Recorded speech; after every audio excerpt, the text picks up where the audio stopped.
नवरात्रि में किस दिन पहले कौन से रंग के कपड़े, जाने 9 दिन का पूरा लिस्ट। नवरात्रि के पहले दिन घट स्थापना के साथ मां शैलपुत्री की पूजा होती है। पर्वतराज हिमालय की पुत्री होने की वजह से उनका वर्ण सफेद और उनको नारंगी और श्वेत रंग सबसे प्रिय है। इसीलिए नवरात्रि के पहले दिन आप सफेद रंग के वस्त्र पहनकर मां दुर्गा की पूजा करनी चाहिए। नवरात्रि के दूसरे दिन मां ब्रह्मचारिणी की पूजा होती है। मां ब्रह्मचर्य का पालन करने वाली देवी हैं। इनके स्वभाव में के अनुरूप सफेद रंग सबसे उत्तम माना जाता है। इसीलिए नवरात्रि के दूसरे दिन सभी को सफेद रंग की वस्त्र पहनकर पूजा करनी चाहिए। सफेद रंग शुद्धता और शांति का प्रतीक माना जाता है। इस रंग को पहनकर पूजा करने से आपके मन में सकारात्मक ऊर्जा का संचार होता है और आत्मविश्वास में वृद्धि होती है। नवरात्रि के तीसरे दिन मां चंद्रघंटा की पूजा होती है और इस दिन की लकी कलर लाल माना गया है। मां दुर्गा सदैव लाल जोड़े में भक्तों को दर्शन देती हैं। लाल रंग वृद्धि और समृद्धि का प्रतीक माना गया है।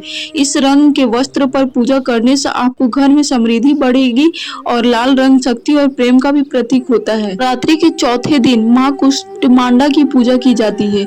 इस दिन गहरे नीले रंग या फिर बैंगनी रंग के वस्त्र पहनकर मां दुर्गा की इस स्वरूप की पूजा करें। आपको मां के संपूर्ण आशीर्वाद मिलता है। इससे आपके घर में समृद्धि बढ़ती है। नवरात्रि के 5वें दिन मां स्कंद माता की पूजा की जाती है। मां दुर्गा का यह रूप प्रेम और स्नेह का प्रतीक माना गया है। मां की गोद में स्वामी कार्तिकेय, जिन्हें स्कंद भी कहा जाता है, विराजमान है। मां की इस रूप की पूजा पीले या फिर सफेद वस्त्र पहनकर करनी चाहिए। नवरात्रि की षष्ठी तिथि का महत्व सबसे अधिक माना गया है। बंगाली समाज के लोग इस दिन से ही मां दुर्गा की पूजा आरंभ करते हैं। मां का यह रूप कात्यायनी देवी का माना गया है।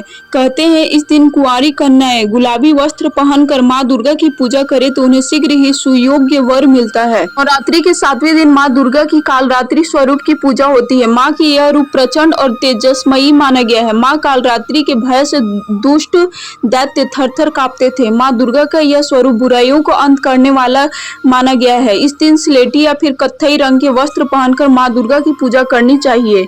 नवरात्रि के 8वें दिन महागौरी माता की पूजा करने का विधान है। महागौरी माता गाय की सवारी करती है और इनका वर्ण श्वेत माना जाता है। इस दिन आपको सफेद और बैंगनी रंग के वस्त्र पहनकर माता की पूजा करनी चाहिए। नवरात्रि का 9वां और आखिरी दिन मां सिद्धिदात्री को समर्पित है। इस दिन हरे रंग के वस्त्र पहनकर पूजा करने से आपकी पूजा सफल होती है और आपको मां का आशीर्वाद मिलता है। हरा रंग खुशहाली का प्रतीक माना जाता है। इस रंग के वस्त्र पहनकर पूजा करने से आपके घर में सुख समृद्धि बढ़ती है। यदि आप प्रसाद के बारे में भी जानना चाहते हैं कि किस किस 9 रूपों की किस किस प्रसाद से भोग लगाएं ताकि मां प्रसन्न हो, तो आप कमेंट्स कर सकते हैं। मैं अगली वीडियो में आपको ये जानकारी दूंगी।